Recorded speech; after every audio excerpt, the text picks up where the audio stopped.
Hello, good morning. Hello, good morning. Hello, good morning to you. Feeling a little bit craggy from the aftermath of this flu thing, but we shall be okay. I see number one is here. Number one sometimes disappears on me and comes back.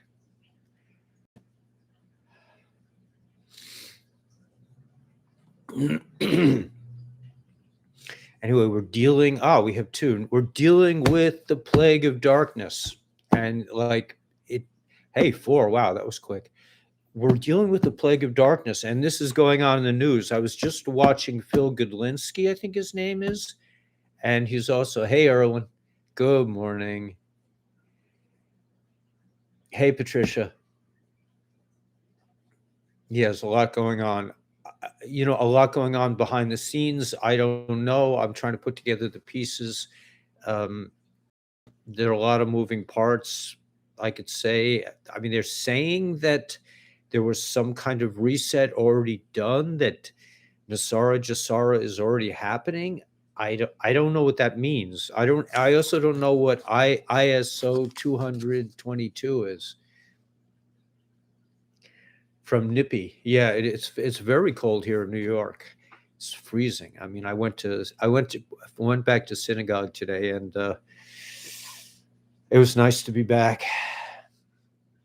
Today is the first day of Shvat. It is the first day of the month. I missed a lot of the festivities of Shvat. I missed the on Shabbos we say the Hotilim, and there's a big bracha. But Shvat is the month of Aquarius. I hear new beginnings. Yeah. Hey, Bev. So there are new beginnings for sure. So today is the first day of Shvat, which is January 3rd. And yeah, I got it from somebody else. That remember, I said the president's doing a speech on the 4th of Shvat, and Shvat is the 11th month, so it's like 11-4, which could be put together with the Law of War manual, if you're into that kind of decoding. So, hey, Tara, it's cold here. Wow, to the teens. Ooh. Yeah, I neglected to pull my dahlia tubers up this year. I don't know if I'm going to get to it. I might just let them just sit out there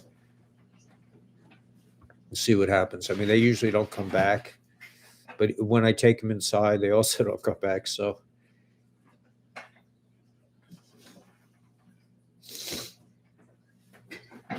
but anyway, okay. So that's just good to know that it is the first of the month. So it's a new light. That also means the moon, I guess, is in its darkest moment. And in 15 days, it'll be in its brightest moment. I heard last night, I heard yesterday before we start, I just want to say, I heard a story about one of the astronauts. It was not John Glenn. John Glenn was my time, but um, that one of the astronauts, oh, I guess it was Armstrong, Neil Armstrong, that stepped on the moon, that apparently he was never seen in public. Am I getting the right guy? But I heard this story that he was never seen in public. Why? Because he was a very honest guy and he didn't want to receive accolades for being a liar. He felt he was a liar because when they came to land on the moon, apparently they almost hit like three other flying apparatuses that were already parked there, and he didn't want to come back to Earth like, we just discovered the moon, while there were all these people and all these creatures, I don't know what, were already up there. So I don't know. I'm very influenced by all these things I hear. I also heard this amazing story. This woman was saying that some Navy SEAL or some kind of military guys came back from Antarctica, and they went into rooms that were acres across. They said like 26 acres long. Big rooms with hieroglyphics on the whole thing, supporting the ceiling for a long time. Pretty weird. Okay. So that's that. All right. So let's get into. Oh, we have 8. Great. I'm so glad you guys came, by the way. So good to see you. I'm kind of feeling more weary today than I did yesterday. I'm just, maybe the aftermaths of this thing is coming. I'm seeing, by the way, Yisro. Is that next week? I think we're coming into Yisro. No, Beshelach. Beshelach is next week. And I'm going to tell you guys when we get to Beshelach. Yeah, you're right. You're right, Richard. Yeah, no, I tend to get lost in these things, and like it's kind of not such a froom thing to do. I should be more concerned with what the Torah is telling me. But yeah, there's a lot of information out there. So the second reading, yes, Richard, today is Rosh Chodesh Shvat, the first day of Shvat, and it's we don't say Tachanan on this day. Tachanan is when we confess for our sins and all that stuff, and we don't do that on the first day of the month. And there's a new light on the planet every month. Okay, so on the 8th of Shvat, God said to Moses,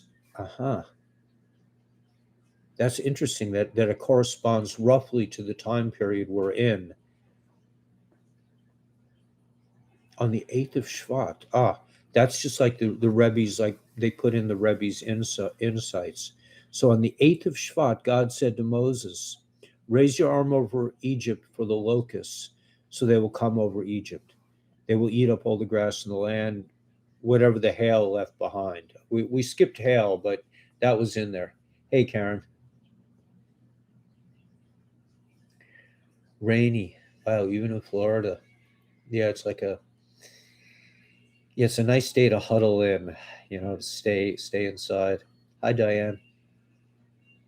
Thank you, Diane. Yeah, thank you so much. I'm so flattered. I saw that this guy Phil Godlinski was using Zoom on Rumble, and maybe that's an option. Maybe I could use Room on Rumble. I find Rumble isn't so good. I mean, it's just, I don't know. Whatever. Anyway, so we'll just be happy with what we have. Thank you, Diane. I'm sorry I went off, but anyway, so we're on the 8th of Shvat, so that's interesting. So, and the locusts. So we're dealing with locust, and the locusts came and they ate up everything, right? They covered the entire surface of the darks, so the land became dark. This is like there's dark and then there's dark again. So it's the dark from the locust. They ate up all the grass and all the fruit of the trees that the hail had left over. No greenery was left on the grass or trees in the field throughout all of Egypt. Pharaoh hastily summoned Moses and Aaron and said, I've sinned against you. Okay, so Pharaoh comes whimpering to them and he says, I'm so sorry, now you can go. I think, and he always says, but once again, yeah, so God came and he took away all the locusts, and then again, God made Pharaoh stubborn, and he did not send the Jews. He did not tell the Jews to go. Yeah, it's nice to be able to say, and I know I'm very happy to stay in. I'm having conflicts because I really want to retire from my job, but I don't think it's the right thing to do. Just doing this so I can hear myself. Anyway, so excuse me. So Moses raised his hand towards the sky. This plague lasted for only six days rather than a full week. First, it was an opaque darkness in all of Egypt for 3 days. Uh-huh. No Egyptian man. Okay, so they don't go. It doesn't seem like they're going right into like. I'm going to get rid of this into the plague of darkness, but the plague of darkness is a very unusual, plague because for one thing, 80% of the Jews stayed inside, and did not leave Egypt. They stayed and they passed away during the plague of darkness. Rather than join their brave explorer types. And I think a very similar thing is happening today. There are a lot of people that are opting out of the next phase of humanity, I believe. I don't really understand why. I don't understand. I mean, why do some people get the info and others not? Hey, Delmer. Um, Rumble blows. Yeah, I know. I know that's what I've come to that conclusion because I just can't. I can't navigate it. I've tried live meetings on there. It's ridiculous. I hope they upgrade before it becomes Truth Social. That's key. But anyway, so this plague of darkness is very interesting because we always talk in Kabbalah about how there's more light in the darkness. And here we're really seeing this, really, like the Torah really kind of lays out a kind of a Kabbalistic information that that you don't really, or you wouldn't think of this. I mean, you wouldn't, a normal person wouldn't think, gee, I'm going through a tough time. This is going to be really good for me in the long run. The darkness has more light. It's not something that you would come to understand on your own. But it says, so no Egyptian man could see his brother. So, but the other thing, and we're going to get to this, is that the Jews took they were able to locate. Actually, they located all the silver and gold in Egypt. In the plague of darkness. I mean, this sounds kind of like stealthy, but again, they were slaves for hundreds of years, man, and these people ripped them off and killed their kids and everything else. I'm not trying to justify it, but anyway, they located all the gold and silver. So that's kind of like finding the light in the darkness. Okay, so no Egyptian man could see his brother even by firelight, but the darkness did not obstruct the Jewish vision. The Jews could see. During the first 3 days, the Jews who did not want to leave Egypt, and this is really amazing, 4/5 of the population died. They died. This happened specifically when the Egyptians could not see, so they would not be able to think that these Jews were dying of the same cause that the Egyptians died during the plagues. So they didn't want the Egyptians to see them dying. But for the next 3 days, the darkness became so palpable that no Egyptian who was sitting when it started could rise from his place. It was so thick they couldn't move. Hey, Prophecy Seeker. Yeah, it's a lot of good info in this one, man. I love this. This plague of darkness has always intrigued me. And no Egyptian who was standing when it started could sit down. Wow. I mean, that's so dark. The Jews, however, canvassed the Egyptians' dwelling frequently during these 3 days, taking note of the Egyptians' possessions and where they kept them. Furthermore, during these 6 days, there was light for all the Jews, and the darkness did not cover the district of Goshen. That's where Yehuda set up his yeshiva, was in Goshen.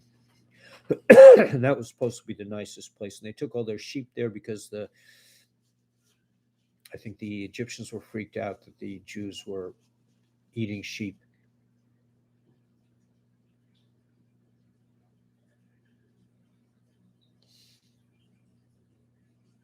Wow.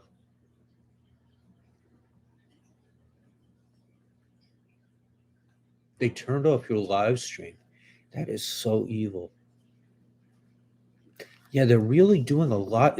Okay, so let's talk about darkness. This censorship is just unbelievable. And I think it's really going to destroy them in the end because everyone can see this. Phil Godlunski or whatever his name is was saying that like also this thing of mandating somebody to do something is completely against the Constitution. And they're going to be in big trouble, all these people. Big trouble. And they should be.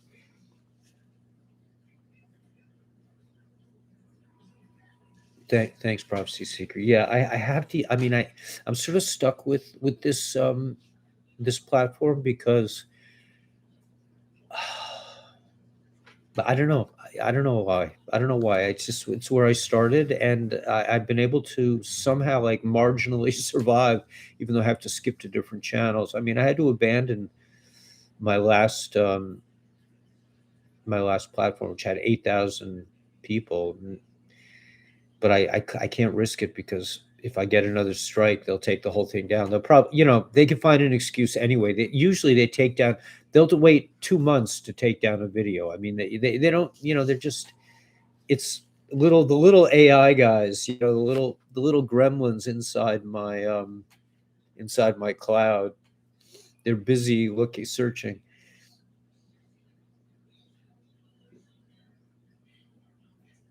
Yeah, they're not afraid to show it. That's the really amazing thing that they're not afraid. I don't know if this is all white hat operation. I just don't know. I mean, we're at war.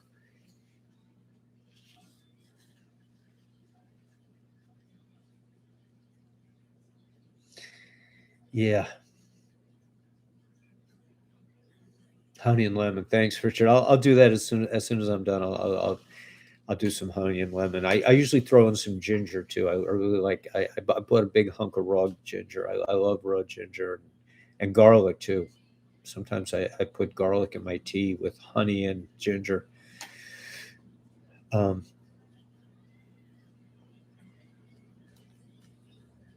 Eat by the peel of lemon. Uh huh.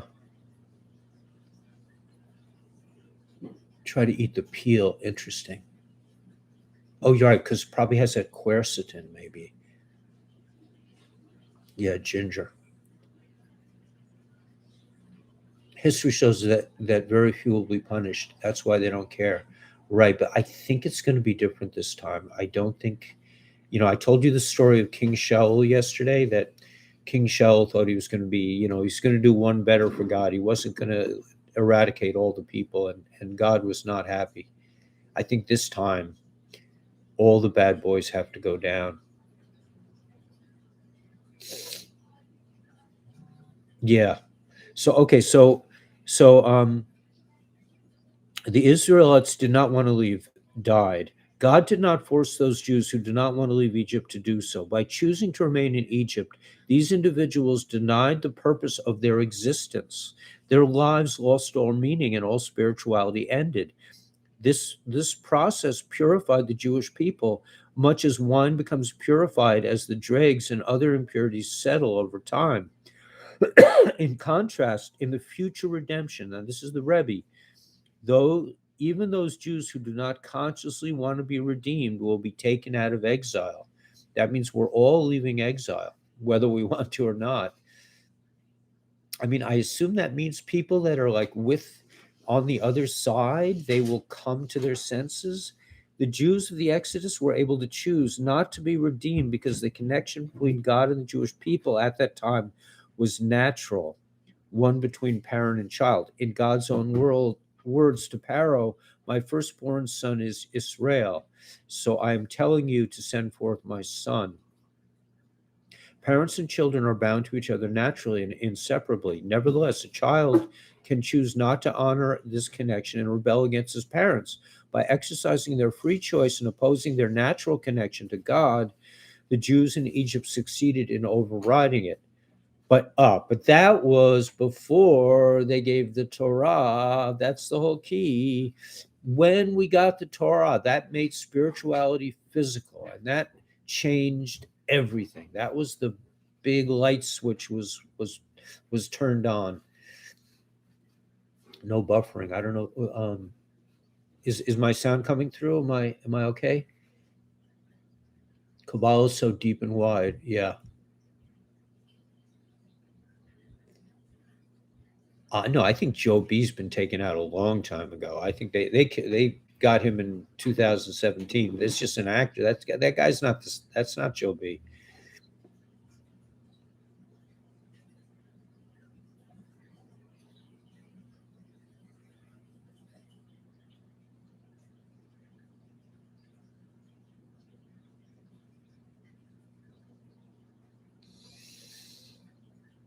Oh, good. Okay, thanks. Yeah. God bless, man. Okay, good. The sound is good. Okay, but when God gave the Torah, he established a connection with us that transcended the previous natural connection. When we exercise our free will, we reveal our essence. That's interesting, which transcends our nature. This is evidenced by the fact that we can choose to do something that contravenes our natural predilections. Similarly, when God chooses us of his free will to be his people and give us Torah, he did not do so because he was bound to do by any natural connection between him and us, but rather despite it. His essence was not beholden to the natural connection. He thereby rooted us in his essence because he had a choice about it, deeper than if we were rooted by virtue of natural parent-child connection, right? So he chose to give us a Torah. Once we were rooted in God's essence, we became one with him. From then on, it became impossible for us to really oppose our connection to God. Since this connection is part of our essence, practically speaking, this is what made us into God's slaves, so to speak, ultimately devoid of any desire other than to fulfill his will. Of course, we can go through the notions of opposing our essential connection to God, but this is only superficial. Sooner or later, our deep inner essence will surface, and this will make us all indeed be worthy of being redeemed. So everyone will be redeemed. And this is why throughout history, people who are not religious at all, when they were like told either you do something or we're going to kill you, they all decided to die. They would rather die for God than give it up, even if they were very marginally, they didn't practice any of the things. So it's kind of like it's a soul, it's a deep thing.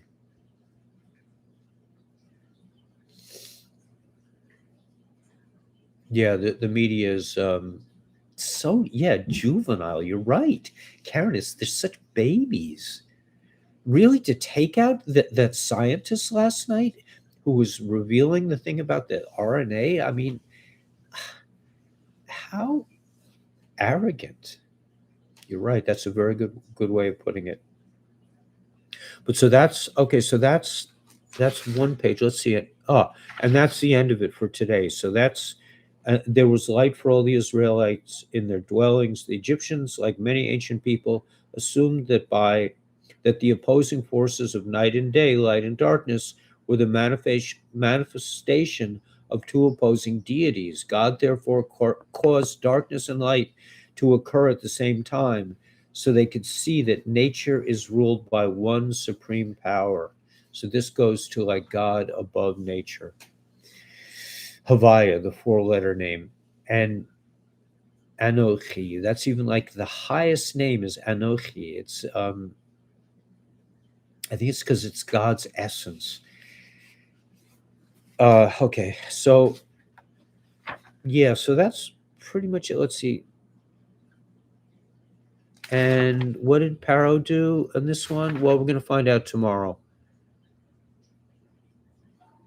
Oh, and then we skip to the 13th of Adar.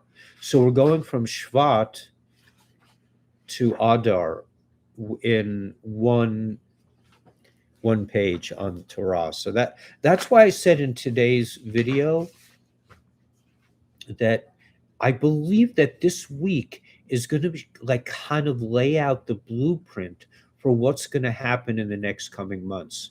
So in this week in Torah, we are leaving Mitzrayim. We are leaving slavery. We wait for midnight. We put the blood on the door. We shecht. We elevate the lambs and we eat them and we leave. But in and so this is kind of like, to me, like a blueprint. This is my take on it. Just this is not an investment advice. I'm not an investment advisor, but in terms of the timing, I think this week is going to be colossal in terms of some information that could be revealed on Thursday. But I think the manifestation of this revelation could take through Passover, which is really interesting to me. That I would have thought, there's the conflict between silence is the language of God. Oh, this is a poor translation. Yeah. Karen's very good with words. Karen, I hope you're writing all this down. You really should. Could you publish like a piece of your poetry on my website? Would you be willing to do that? Like some of these collections of things that even if you just collected all the things that you've commented on these tapes and just put it together, I could stick it right on the website. Bye greedy people. Yeah, Bitcoin is crashing. It has to crash. I didn't know that. Notice the quotes. Okay, but you could put the quotes with a little explanation. I just think you have so much talent. It should be the world needs to be exposed to it. So okay, so that's really so we're going. Okay, so on our calendar, right? We have, because I'm not so good with the Jewish months yet, because I'm new to this. I mean, really, 25 years or whatever it's been. So we're going from Shabbat to Adar. Okay, so we're going right to there. There are two Adars this year. There's an Adar 1 and an Adar 2, and then we go right into Nisan, I believe. Yeah, then we go. So Passover starts on the 15th of April, which is the 14th of Nisan. It's too bad we can't have a big Seder together. That would be so nice.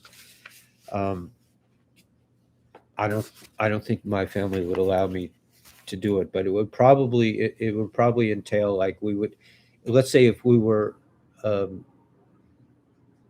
not so sure I'm really the one to maybe my son and I could lead a Seder. I don't know. It would be nice. It'd be nice if we had a big space and we could all have a Seder together. But anyway, at any rate, maybe in the future God will permit such things. So this plague of darkness is just really intriguing to me, and the fact that 4/5 of the Jewish people chose not to leave, but they won't be able to do that in the future. Kosher pickle juice and pickles. Yeah, pickle juice. I'll try it.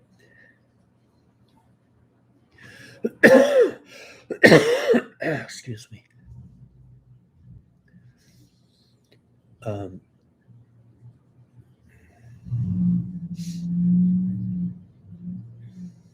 Yeah, I'm not an observant reader.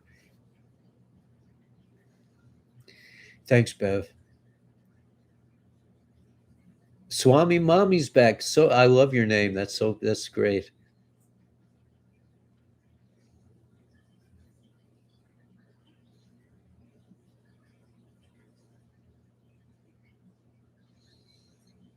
Yeah, Karen is like, just has so much talent.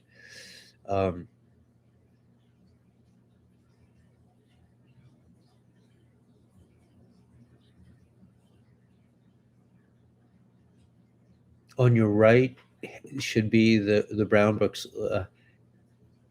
On your right, there are brown books. Which on my right? My right is over here. Yeah, the brown books.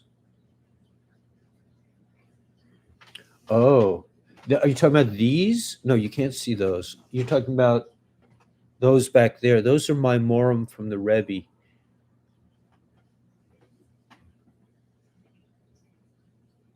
I haven't. I've read actually. I have read some of them. Yeah, actually, I've read quite a bit of them. Actually, believe it or not, but they were read to me by a rabbi. Left, yeah. Um, yeah, I have some. I have some cool books. I mean, I wish I could say that I've read them all, but I mean, I have them here. Um, this book. I mean, this is a cool book to know about. This is the Rambam book on prophecy. I mean, how cool is that? You can have a book, learn how to be a prophet in your spare time. Don't try this at home. It's I don't think it's so easy. I mean, they used to have schools for prophets, but I don't know if I mean, whatever. Just thought I. What else? What else is really cool? Um, oh, this is a really cool book. This is something that like I bought and I never really used, but I just like to have it in the house because it's amazing. I'm going to show you what this is. Um, some have, yeah, gifts, a lot of gifts. A lot of people have gifts. So um, this book is called the Tikkun, right? And it's it's for people. It's for young men like my son. When he was bar mitzvahed, he learned to what's called lane, which means read his Torah portion. So this book, which I think, I mean, to own this book and have this in my house is like amazing. This book, I don't know if you could see it. Let me put this out of the way a bit. But this book has the actual like the way things are written in Torah, like the Torah script. Like if you see like this page here is without nakudas, without the vowels. Over here, where is it? Where is it with the vowels? Let me just see. Oh, it doesn't have it. Doesn't have it. Yeah, I see. I see. Okay, so so this is this is the script the way it appears in Torah, and this is the script with the vowels added into it. So a young person or a person who's learning to wants to read directly from Torah, which we do 3 times a week, can use this guide. But it's just beautiful to see the script. I don't know if you can see that the script in its original, the way it's written in Torah. It has little like the little lines over the I can't really do this, but see these little like these little designs over the letters. I mean, it's every letter is written precisely, and every space is precise, and it's so beautiful. Just and it's really a nicely. I don't know how they do this. Honestly, I don't know how they do it, but like over the tzaddik, there are like 3 little teeny thin lines. I can barely see it. I maybe more, but I that's all I can see. Um, but like to own this book, I mean, it just makes me feel like I really have a real house, despite me having living in it and creating whatever. Um, Lo Toda. You have 3 of them. You have 3 Tikkun?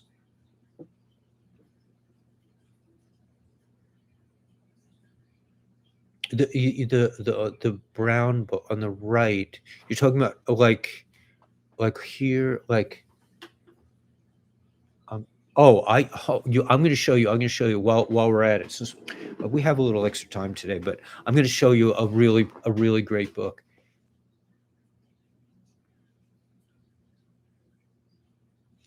Right, the yeah, prophets. Yeah, I mean,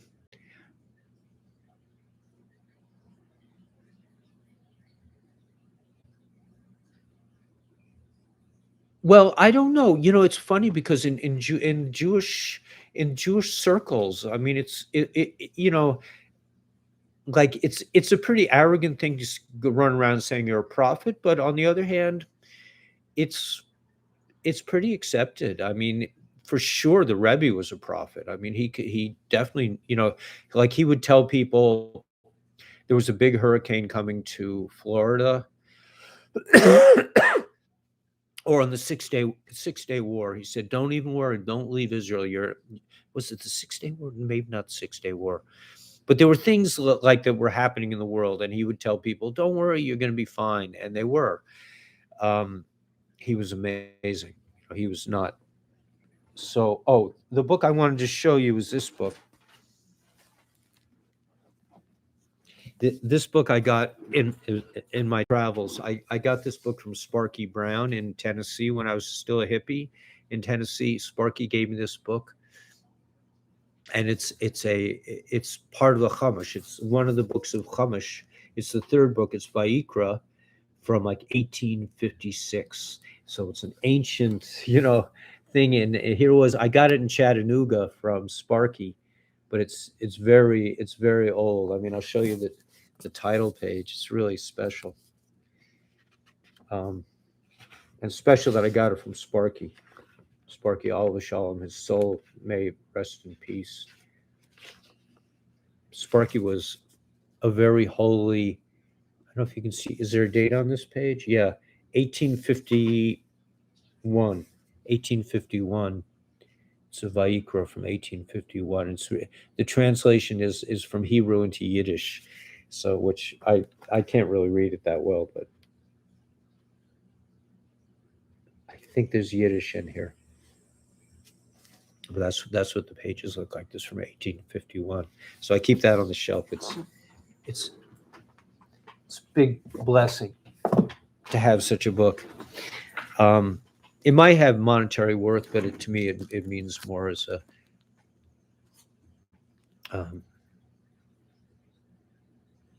yeah. I mean, there's certain procedures to prophecy. I mean, you'd have to read the book. I haven't really delved into it. I mean, I don't really expect to have that ability, but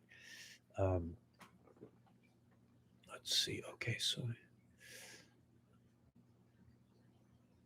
yeah, it's Rambam. It's written by Kahos, I think. The prophecy thing.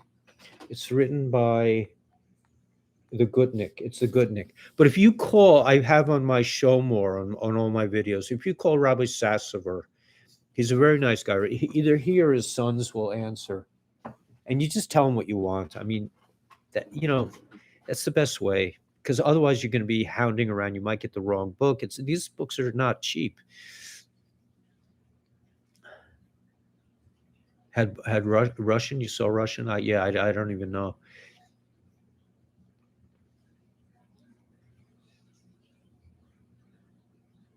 Yeah, the art scroll Tillim. I recently I discovered this book. This is another Kahos. This is a Tillim that has like Kabbalah, and it's written in kind of like almost for kids, but it has a lot of really very interesting commentary on the Psalms. That's also Kahos. See this? That's the publisher, and that's like the local Crown Heights publisher. There, that's kind of like what we're, in a way, it's what we're known for. I mean, and the publishing right now is tremendous. Everything's in English. Yeah, it's nice to share with you guys. I mean, I don't know.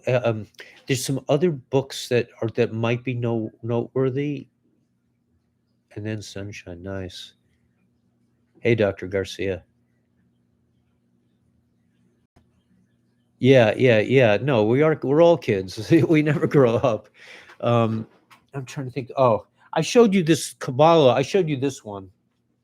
This is this is like forbidden. You're not really supposed to own this book, but I bought it anyway. It has all kinds of Kabbalah in it. I thought this would be so cool to have in my house, but I don't know what any of this means, and it's probably, it could be dangerous to look at. I don't know. But I bought that right before when I left yeshiva. When I was about to get married, I wanted to have that in the house. I'll tell you, my wife has a secret, and one of the first part of the secret to keeping those plants so nicely is she doesn't let me touch it. I mean, she says, if I even like move a piece of like dirt on it, she will notice it and I will get punished. So that's the first part. That's how she keeps them healthy. The second part is that she waters them excessively. And like during the summer, we put them in tubs underneath and the rainwater would collect there. And I'd say, you have to dump out the rainwater. You're going to kill the trees. She said, no, you don't touch my plant. And as a result, the plants were incredibly healthy. So she waters them all the time. They love water. They're esrog trees from Italy, really.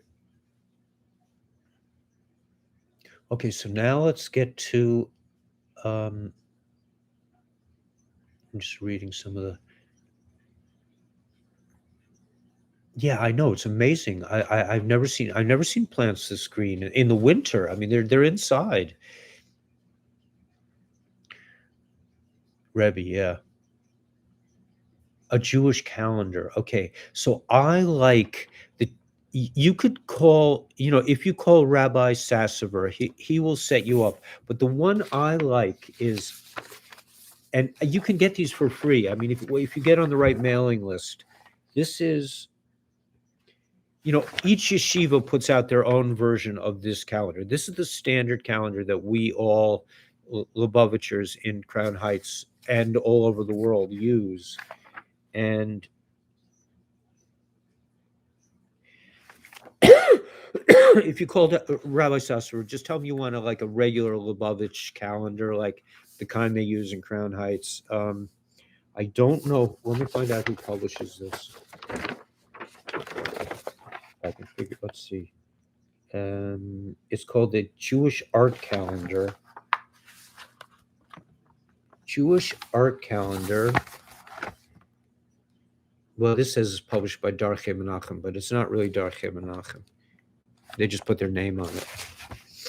So I don't know who publishes this, but Rabbi Sasfar will hook you up with it. This is an amazing calendar because it's just really clear, and they have all the holidays.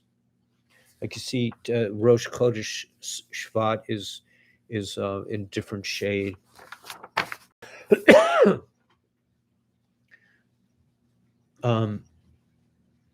Chaim Walder, I'm not sure. I'm not familiar. I don't know if my lovely words. I don't know if my wife would think that, but yeah, I would like to start a shop. I'm just not really. I don't really have a business head. If somebody wants to do that, we could probably work together and get that going. I know Rob wanted to do some merch, but I was supposed to, when I got 10,000 subscribers, I was going to get merch from YTube, but I didn't quite make it. I had to bail at 8,000. Yeah, maybe we can get a little, community bookstore together.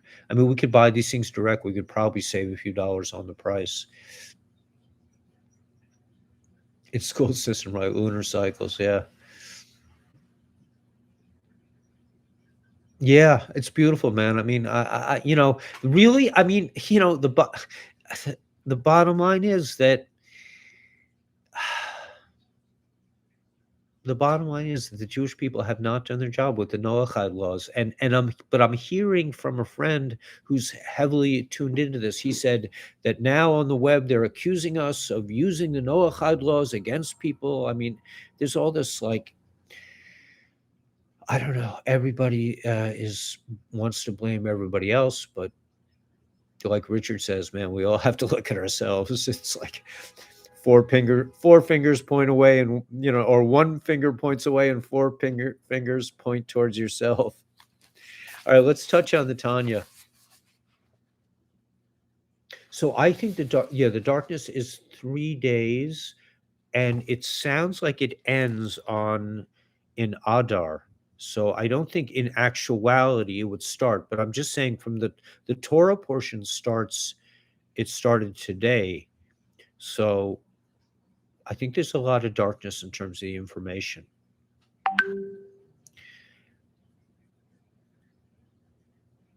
Um, right. Okay. So um, I use copy the calendar on a whiteboard on a Chabad website. Nice. No Lashon Hara. Yeah. No Lashon Hara is best. Absolutely.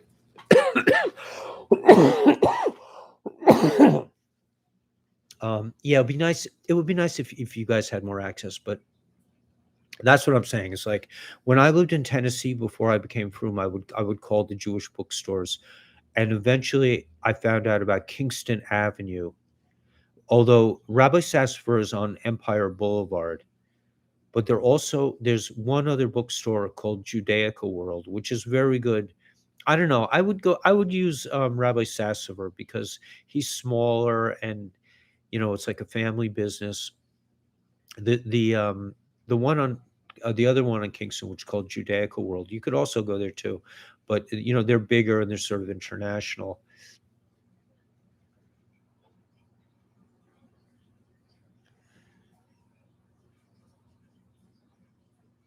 Like everyone is affected. Interesting. Break level up.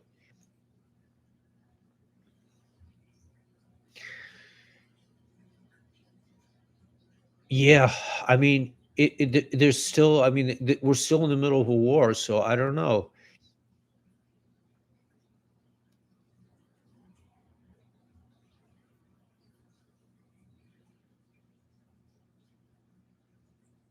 Everyone is affected. Yeah, Terry, you're hooked into this. Yeah, I have it in my show more. If you press show more under my videos, it's the bottom one. It gives a phone number. Just call them. I mean, they're people. I mean, they're busy sometimes. They might be gruff with you. I doubt it. They'll probably just answer the phone nicely and ask what you want. If if you explain, that you know, sometimes when you look at people, you think like when I look at Satmir, because they have the curls and they have the big hats and they're usually big. They're big people. They're Polish, and I'm a little bit, but they're just like folks, man. Everybody's just folks. It's just they have, they might maybe their first language is Yiddish, so that's different. But in essence, I mean, we're all the same. So yeah, I have Rabbi Sassover's link and phone number at the bottom of my show more, and he's a good resource. And you can ask him questions. I mean, it's you know, is this the right book? Is that the right book? Is this Excuse me. All right, let's get to a little bit of Tanya. I used up a lot of time on that. Like Tanya's pretty short today, as I remember.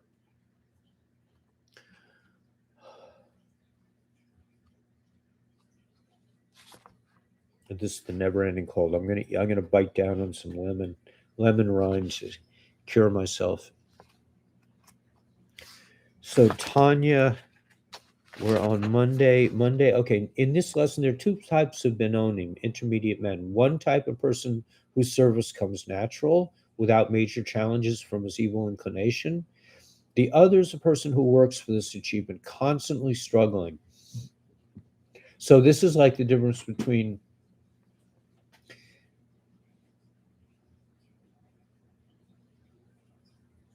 Yeah, probably.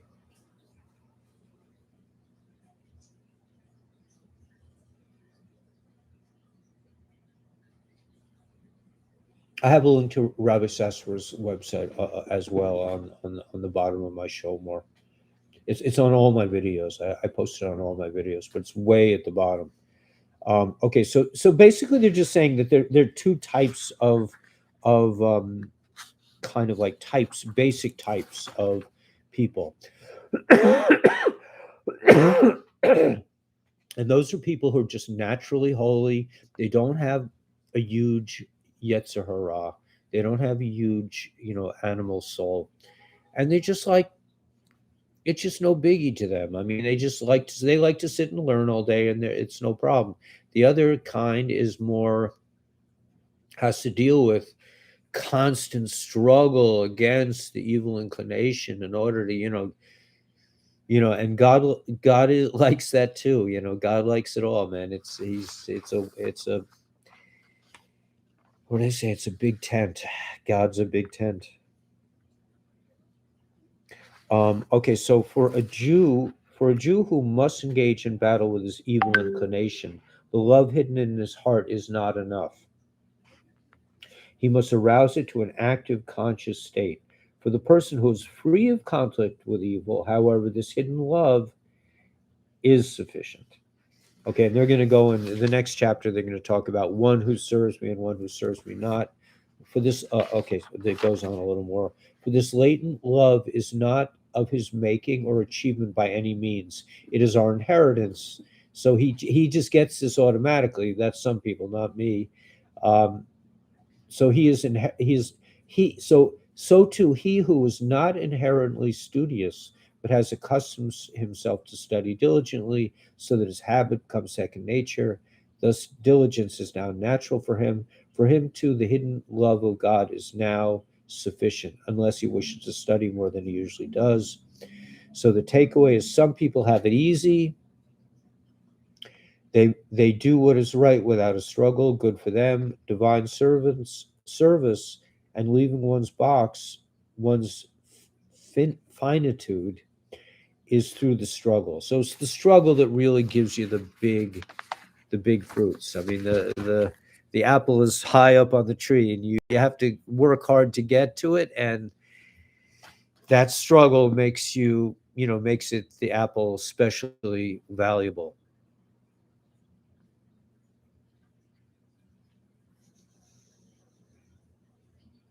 Wow, they removed it. Gee, that's amazing. Yeah, I stopped trying to post on Facebook like a year ago. They took me down so many times. I was just like, what's the point? But it is such arrogance.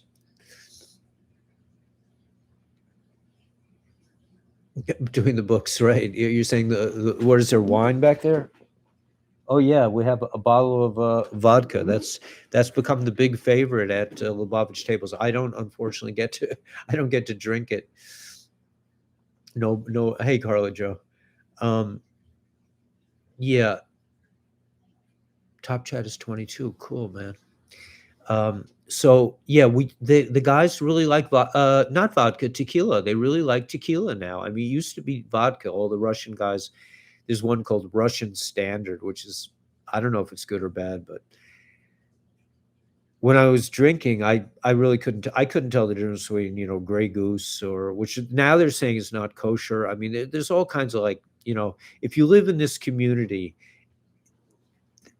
like things that are not important outside this community become like really more focused on. Like when I lived in Nashville, nobody would say, is the vodka kosher? It would just, wouldn't be. Twitter and Instagram. Instagram too, yeah. They haven't been so far after me on Instagram, as far as I know. But I also like I live in a very, very small house, so we don't have any storage space. So a lot of those bottles are like my drinking bottles when I travel or when I go to work. God forbid. And yeah, so any little it's like living on a boat. My parents used to live on a boat, and it's like every little inch is important.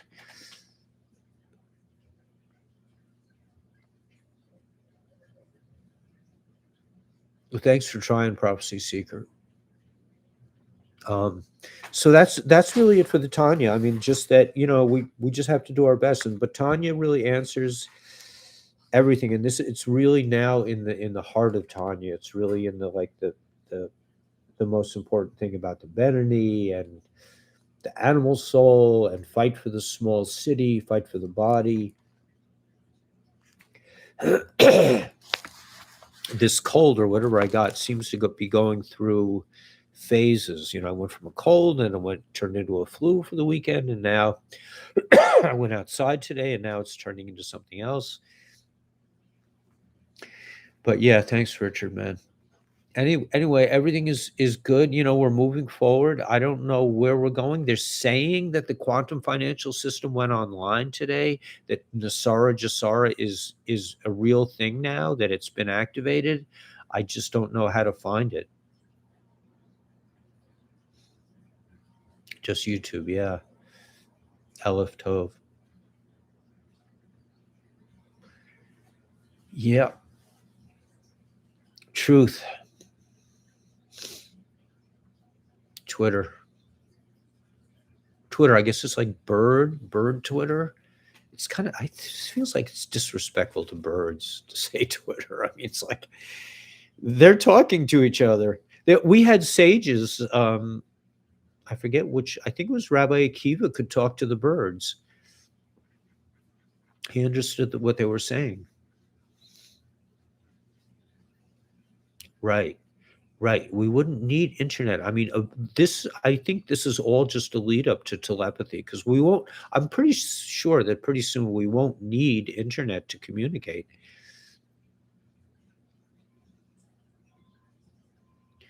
Um, well, prophecy teacher, you already know you want to, take some guys and teach Aleph base if you want.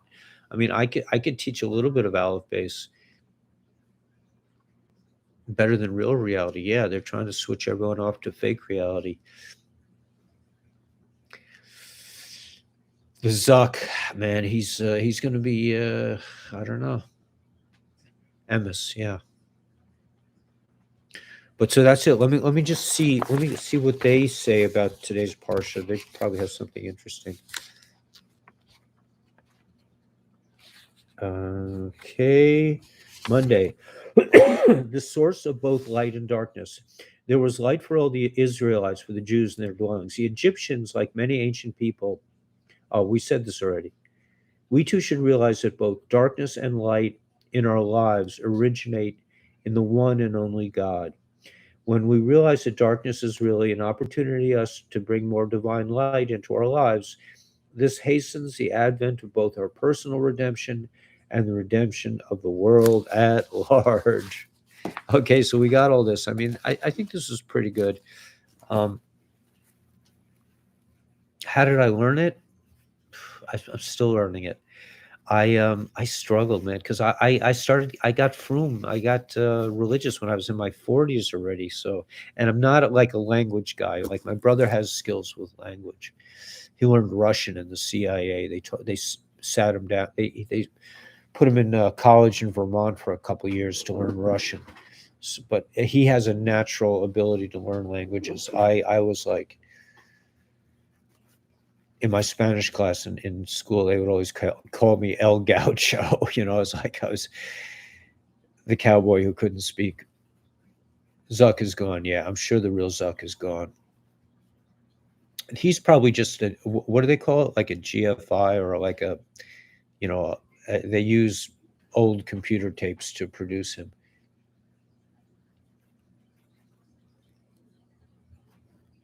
But yeah, if you guys want to learn Hebrew, that's something we could definitely work on. Maybe we could offer that. I don't know. Did Richard go? But um, I have some. Richard's here, so I have some Patreon people. Maybe we could do Hebrew on Patreon. That would be. But I would like for everyone to be able to get it. But it's a very simple language to learn in some respects. Not simple for me because I'm not, it's not my, like, I'm better with, I can learn, I have more talent learning, like creative, off the wall spiritual things are very easy for me. But when it comes to like concrete, like how many carrots and how many potatoes, and if you spend three, that kind of thing, rational thought is not so easy for me. But um, Hebrew is just it's consonants and vowels. So once you know the consonant sounds and you know the vowel sounds, they're like like five basic vowels, and you put them together. It's pretty much easy. But to gain fluency, that's another thing. And somebody told me when I first started learning Hebrew, if you want to learn how to speak Hebrew, learning ancient Hebrew, learning prayer Hebrew is not necessarily going to help you. Right. I can read Hebrew with vowels also, and I don't understand it either. I'm starting to get little glimpses into it, but that's about it. Um, where do we start? Yeah, let's put together. We could put a course together on what's that platform? There's a platform my son has. Maybe we could put a little course together. I don't know. I'm a little bit scattered. I'm trying to like figure out what's going on in the world, and I don't know what's going on with my job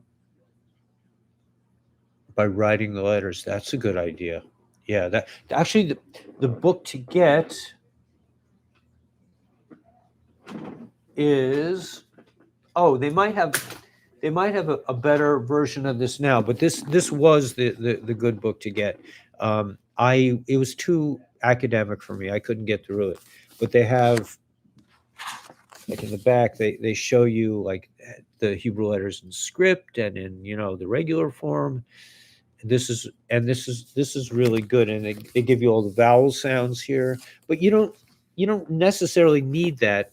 You really just need the best way to learn it. I'll make this the end. The best way to learn it is just from a regular sitter, and this is how kids learn it. Actually, do I have my kids book? There's a book you can get for kids.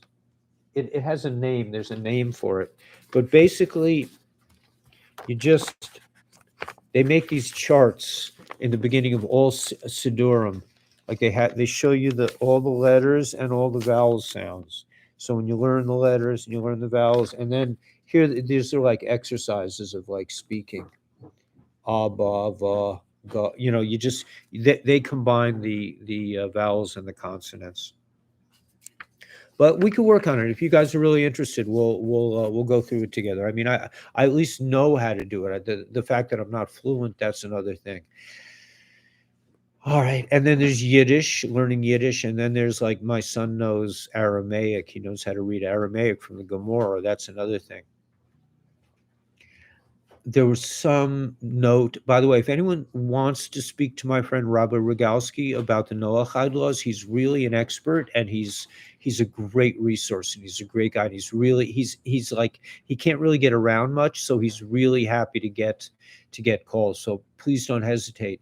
So if anybody wants to learn about the Noahide laws or really anything else, he also has a regular shir, really a regular class in I forget what he does, but he's really talented and he's a super nice guy. So if anybody wants to get hold of him, I'll give you his phone number. Complicate learning English, yeah. It's really It has to be really simple. My way of learning Yiddish is I go to a shul where everyone speaks Yiddish, and I'm slowly picking it up. I'm less afraid to embarrass myself and try to speak it because I know these guys for years. But in the first 5 years, I would not have been brave enough to speak back to them in Yiddish. Anyway, I see people sending me all these WhatsApp but I don't have your guys' WhatsApps. I don't have any of this stuff. I don't know. It's to organize yourself in this new terrain of all these different platforms is quite complex. I guess I should have your WhatsApps. How come people are sending me WhatsApps? I'm getting all these other broadcast groups are sending me WhatsApp that they're about to have a class. I just got like 3 of them. And but I don't do that. Maybe that would be the way to go. Maybe that's better than having an email list. Anyway, best of Signal, yeah. I know. I mean, when I had to do Telegram, or I mean, yeah, when I had to do Telegram, I'm saying I'm not doing this, and I ended up doing it.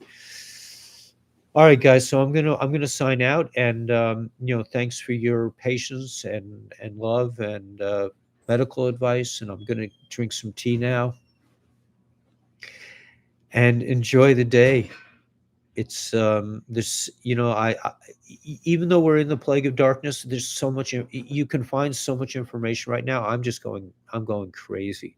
Like that lady yesterday telling me about these ancient halls with hieroglyphics all over them, written in like jewel stones. I mean, that are with ceilings like, hundreds of feet high, that are suspended, where the walls know what they're doing and they support all the weight above it. It's really amazing. All right, guys. I'll see you tomorrow. What's today? Today is Monday. Yeah, I'll see you tomorrow morning, and that's it. Have a great day. Enjoy it. Enjoy this new age. Remember, we're not just leaving Mitzrayim. We're going into Israel. We're going into the Holy Land. You're going to build a new world. So, yeah, I could do Hebrew. We'll just have to figure out how to break it down. I mean, it seems like I'm heading for retirement. I can't even think about going back to my job. But how to make this into a profitable thing, into where I could support myself, I don't know. I think that will come. I'm not worried.